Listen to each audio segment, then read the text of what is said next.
Exam pattern पर आधारित इन सवालों से करें CTET परीक्षा की पक्की तैयारी। CTET 2021 science question for paper second. प्रश्न नंबर सेकंड है, निम्नलिखित में से कौन सा समाप्त होने वाले प्राकृतिक संसाधनों का युगल है, यानी कि कौन सा यहाँ पे जोड़ा है। पहला ऑप्शन है कोयला तथा मृदा, दूसरा है खनिज एवं तथा वन्य जीव, तीसरा है प्राकृतिक गैस तथा सूर्य का प्रकाश, चौथा है पेट्रोलियम तथा जल। इसमें पूछा गया कौन से संसाधन है, प्राकृतिक संसाधन है जो समाप्त हो जाएंगे। तो आपको जैसा दिख ही रहा होगा, कोयला, मिट्टी तो ख़त्म नहीं हो जाएगी, कोयला भले ख़त्म हो जाए। खनिज तथा वन्य जीव खत्म हो सकते हैं, खनिज है हमारा, वन्य जीव भी खत्म हो सकते हैं, ये भी मर जाएंगे तो खत्म हो जाएंगे। खनिज जो हमारे हैं वो भी खत्म हो सकते हैं। लेकिन अगर हम यहाँ बात करें प्राकृतिक गैस खत्म हो सकती है, लेकिन सूर्य का प्रकाश नहीं खत्म होगा। पेट्रोलियम खत्म हो सकता है, लेकिन जल नहीं खत्म होगा, यानी कि इसका right answer option number B is the right answer हो जाएगा, क्योंकि खनिज और वन्य जीव ये दोनों आपके खत्म हो सकते हैं। प्रश्न नंबर सेकंड है, ईंधनों के ऊष्मीय मान को सामान्यतः नीचे दिए गए किस मात्रक से व्यक्त किया जाता है। जो ईंधन के ऊष्मीय मान होता है फ्रेंड्स, उसको किस मात्रक से व्यक्त किया जाता है। पहला ऑप्शन है कैलोरी प्रति ग्राम से, दूसरा है किलो कैलोरी प्रति ग्राम, तीसरा है जूल से, और चौथा है आपका किलो जूल प्रति किलोग्राम। तो फ्रेंड इसका राइट आंसर हो जाएगा ऑप्शन नंबर डी, यानी किलो जूल प्रति किलोग्राम, इसमें इसको व्यक्त किया जाता है।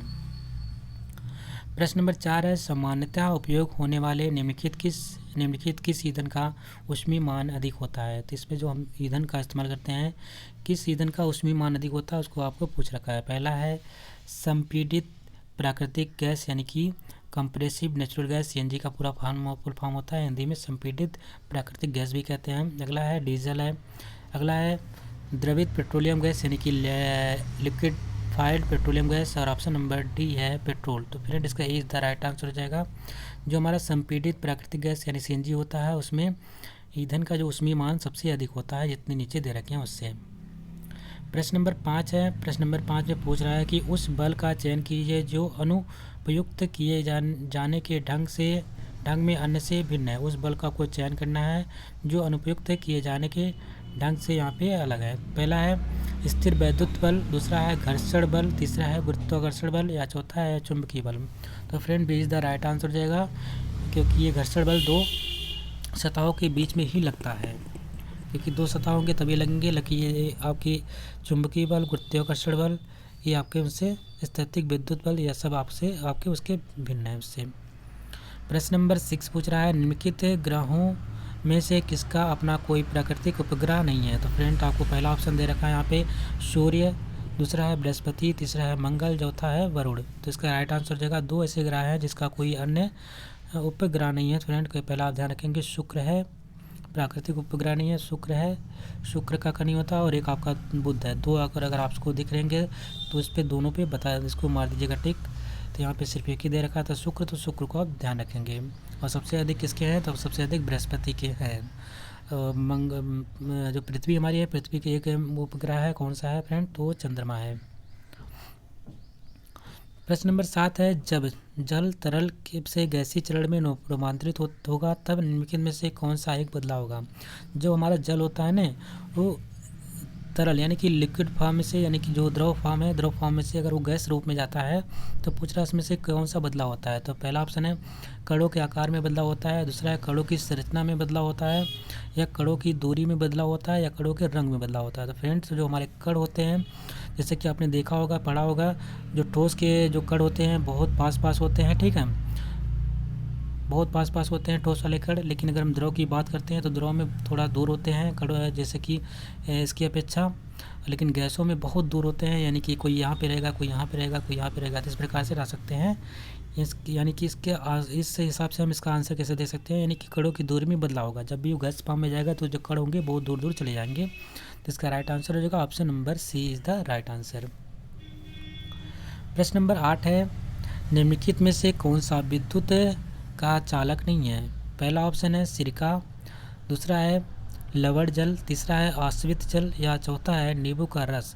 तो इसमें से पूछ रखा है कि कौन सा विद्युत का चालक नहीं होता है।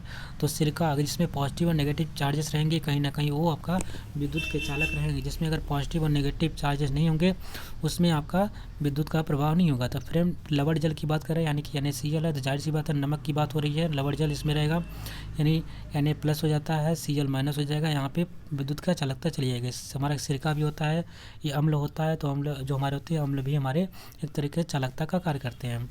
अगर नींबू के रस की बात करें तो इसमें भी ये भी हमारा अम्ल हो गया। तो हमने जब अम्ल को बता दिया, अम्ल में आपका विद्युत का प्रभाव होता है, तो ये दोनों तो अम्ल हैं, इसमें भी हो जाएगा, इसमें भी हो जाएगा, लवण जल में भी हो जाएगा। तो आपके पास एक ही ऑप्शन बच जाता है कि जो आश्रित जल होता है उसमें आपके विद्युत का सुचालक ही नहीं होता है, ये विद्युत का कुचालक होता है, यानी इसमें विद्युत प्रवाह नहीं होगी। ठीक है, बढ़ते हैं प्रश्न नंबर 9 की तरफ। प्रकाश किरण जिसे अत्यधिक दिशात्मक कहा जाता है, कौन सा प्रकाश किरण है जिसे अत्यधिक दिशात्मक कहा जाता है, यानी कि एक दिशा में चलने वाला होता है और बहुत दूर तक जाता है, उसको हम क्या कौन से किरण के नाम से जानते हैं। तो पहला है फ्रेंड्स मेसर बोलते हैं, दूसरा है लेज़र बोलते हैं, तीसरा है ग्रेजर बोलते हैं, और चौथा ऑप्शन है मिटाने वाला। तो जैसा कि आपने देखा होगा लेज़र की बात करते हैं, लेज़र लाइट की बात करते हैं, तो ये आपका एक ही दिशात्मक होता है, लेज़र लाइट। ठीक है, ये आपका 20 द राइट आंसर हो जाएगा, लेज़र लाइट, आप इसको ध्यान रखेंगे।